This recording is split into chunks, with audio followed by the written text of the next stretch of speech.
college hoops, Indiana snapped a two-game losing streak with a win over Rutgers Saturday, improving to 16-6 this year. Our Larry Hawley tells us this young Hoosiers squad is earning some high praise from Coach Tom Crean. This is life. We got to use our quickness. For these Hoosiers in 2015. Again, offensive people leg.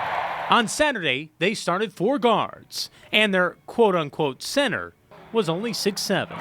You know, like Colin does it. Yogi does a great job of doing it. He's like a pest to the big men out there because he always stays in their legs.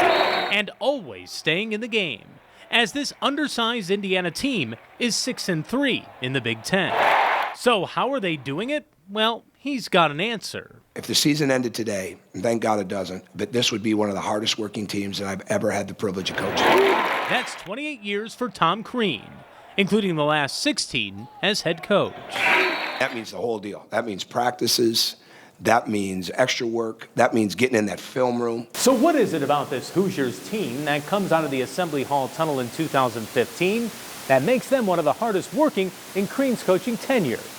Well, he says it's not about one, but rather a sum. We've had hardworking players.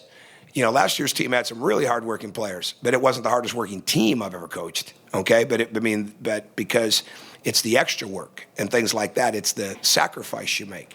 This team is growing into that. They have a very serious mindset and serious perspective as the second half of the conference season begins. We're happy to be in the mix, but we're not satisfied at all. We know we had a couple games that we could have got under our belt. So next we got Wisconsin, so we know that it's going to be a great environment and a huge game. So I think we're going to come prepared for it.